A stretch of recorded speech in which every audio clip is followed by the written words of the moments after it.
ముందుగా మీ అందరికీ వినాయక చవితి శుభాకాంక్షలు తెలియజేస్తున్నాను.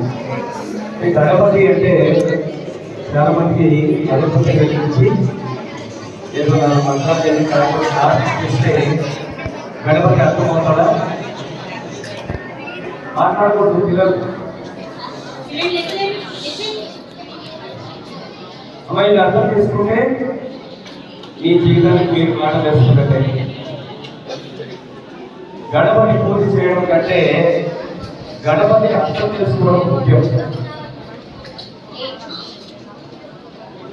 ఈరోజు మీకు వ్యాసరచన పోటీలు అలాగే గణపతి విగ్రహాలు తయారు చేసే పోటీలు పెట్టుకుంటారు. అంటే గణపతి మనసులో ఎందుకు ఎదుర్కోవాలి అంటే ఆ మంత్రాలు పూజలు చేయడం మంచిది, మనసు వ్యక్తమవుతుంది. అర్థం చేసుకోవాల్సిన విషయం ఏంటంటే ఎవరైతే తల్లిదండ్రులని మనస్ఫూర్తిగా ఆరాధిస్తారో గౌరవిస్తారో అట్లా తల్లిదండ్రులు గౌరవించిన వాళ్ళు నారాయణ ముల్లోకాలలో పూజలు అందుకుంటారని ఇచ్చేటువంటి సందేశమే వినాయక చవితికి సంబంధించిన ప్రధాన సందేశం. అంటే ముల్లోకాలు ఎక్కడ జరిగినా ఏమీ లేదు, తల్లిదండ్రుల పాదాల వల్లే సమస్తమైనటువంటి తీర్థక్షేత్రాలను నిర్వహించిన వాడు వినాయకుడు.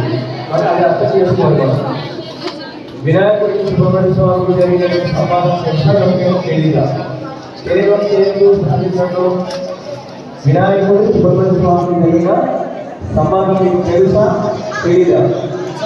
తెలియదు అంటే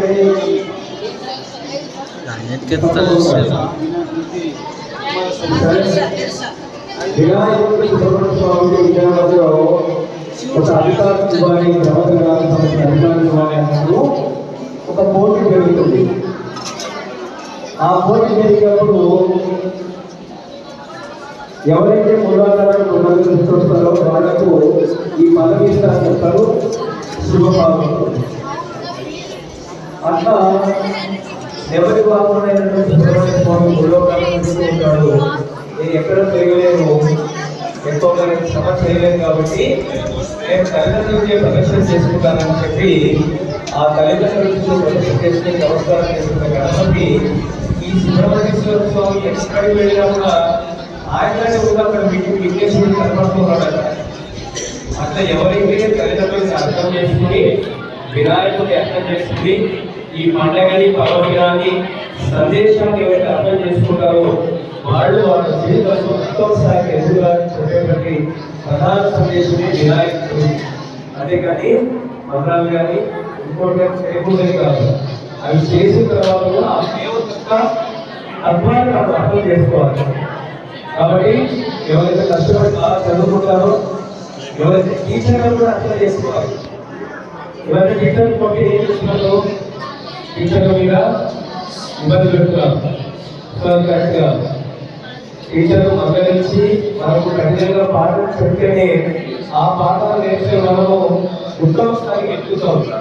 ఈ విషయాలు కూడా మనం దృష్టిలో పెట్టుకుని టీచర్లు చెప్పేది తల్లిదండ్రులు చెప్పేది మీ ఉన్నతిని కోరుకుని మీ భవిష్యత్తు బాగుండాలని చెప్పుకుంటారు. కాబట్టి వాళ్ళు కూడా అర్థం చేసుకోవాలి.